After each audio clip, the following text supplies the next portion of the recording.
Hello everyone and welcome to Witch Ways. I'm Colette and I'm here today to talk about how to create your own witchcraft spell from scratch.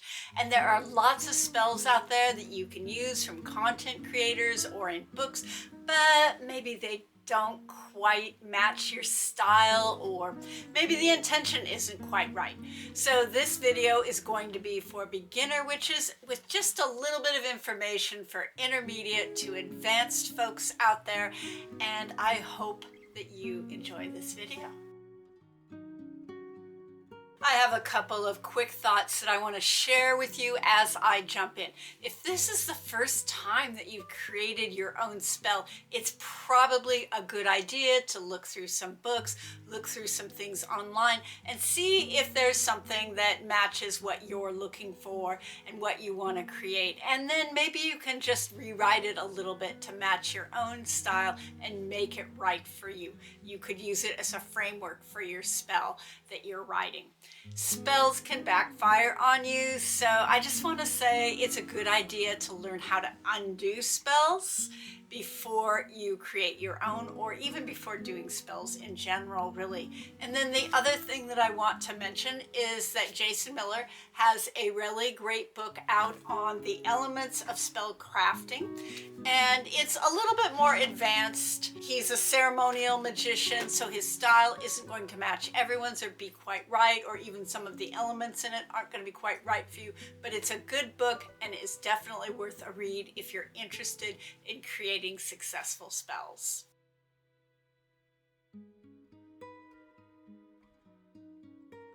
"90% of the time you're going to start with an intention.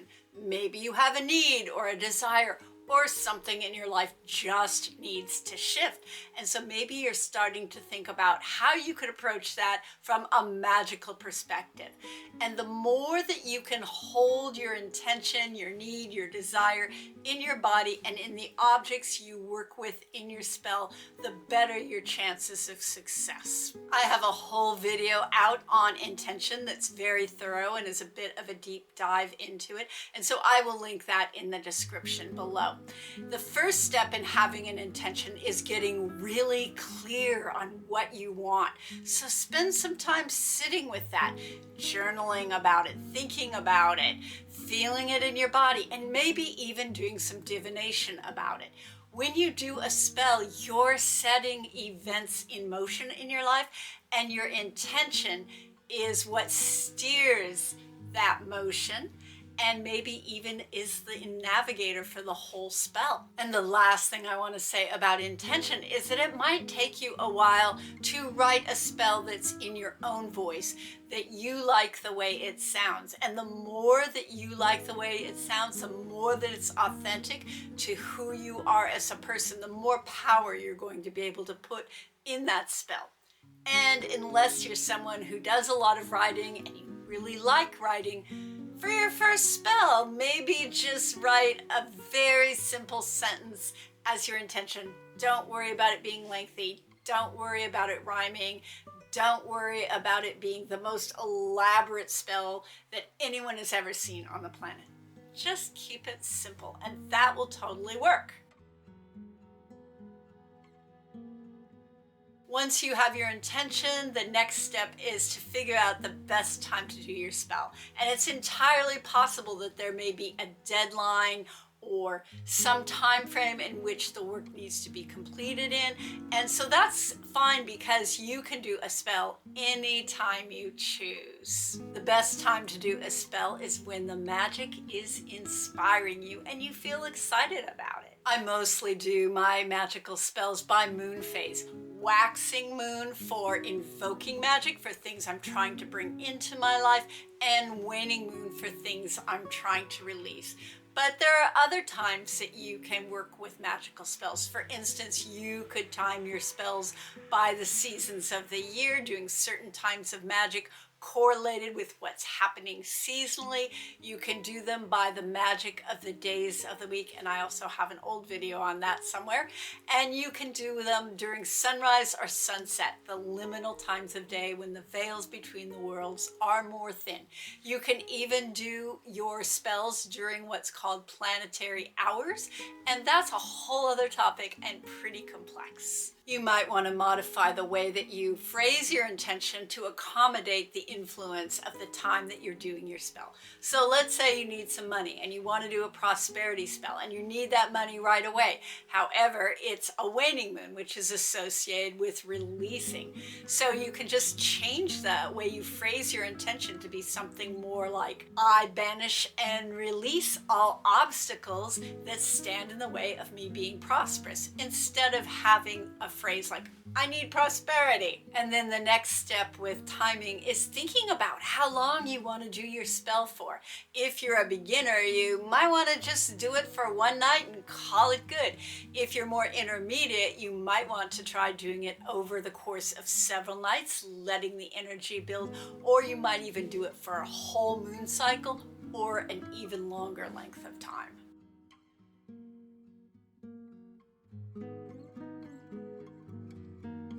I find it really helpful to write down a list of supplies that I'll need for the whole spell. And I just want to say here, you don't necessarily need a lot of stuff.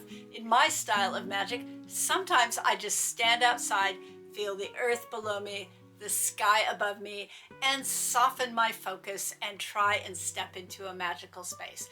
Then I let my imagination picture myself floating that intention out to a place where spirits who have my best intention at heart reside, and let them help me bring my spell to fruition and to activate it. Having said that, I find the act of gathering objects and putting an altar together helps inspire me in my magic and helps fuel the spell and make it more likely to succeed. I usually start with an altar, and as you maybe have heard me say before, an altar can be really simple. It can be a candle and a piece of cloth, or maybe with the addition of a bowl of water, or even just a candle by itself. You can probably tell from my videos, I like my altars to be a little bit more elaborate because I do really enjoy making them. But do what works for you. Do what works in your schedule, because if you try and do more work than you really have time for in your life, you won't do the magic. If I use an altar cloth, I am likely to try and pick a color that will match the theme or the intention that I'm working towards. However, you don't have to have a whole rainbow of altar cloths if you don't have storage or don't have the resources. You can just have a white cloth or a black cloth and use that for almost every spell. Think about if you want an action to carry out your spell, like making a charm bag, for example. Think about what you'll need for that and any other action you want to do in your spell. And that could be things like herbs that are associated with your intention, like using rosemary if your intention is protection, or if you're doing a releasing spell, you might want to write your intention down on a piece of paper, light it on fire, and drop it in a fireproof container. Then think through all the supplies that you're going to need for any actions you're going to take in your spell and add them to your list. Then I think about things that will enhance my spell. And so that could be things like anointing yourself with a magical oil, or rubbing it on your hands before or during the time that you're working the spell. Or it could be adding herbs or seasonal plants to your altar. And some people also like to just add objects that represent earth, air, fire, and water.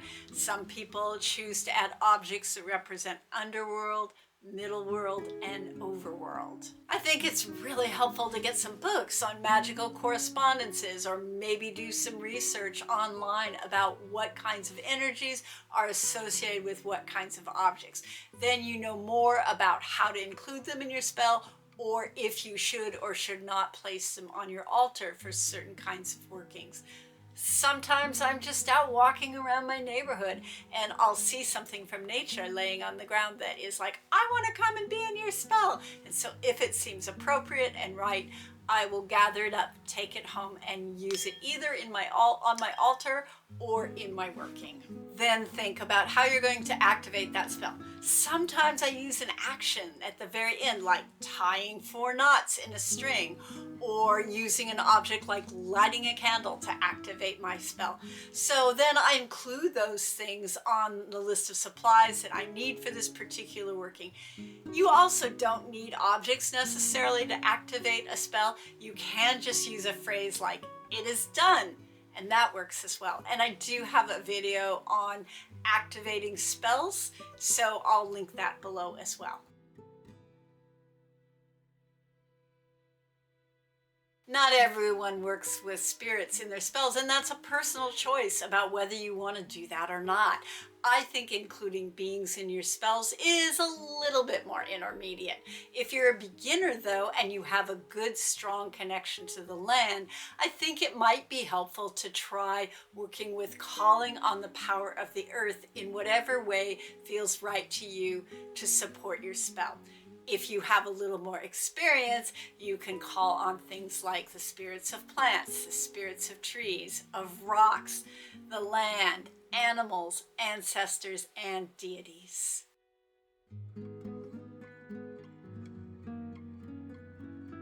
So by now you probably have a pretty good idea of what you want to do in your spell. You have the list of objects that you need, and the next step for me that I find very, very helpful is to write out the order of what you're doing step by step and include that list of supplies, any prep work that you need. If you cast a call, add that onto that step-by-step list, and then go all the way through it and make sure that you know what you're doing at every point. And then at the end, put down how you're going to activate the spell and finish it. Sometimes as you plan a spell, you might get inspired to add something to your original intention or to phrase it slightly differently. And as long as it doesn't majorly change things, that's totally great. Then all you have to do is carry it out. And one of the things that I find really important is once you're done to write down your completed spell in a journal of some kind so that you can track your magic over time.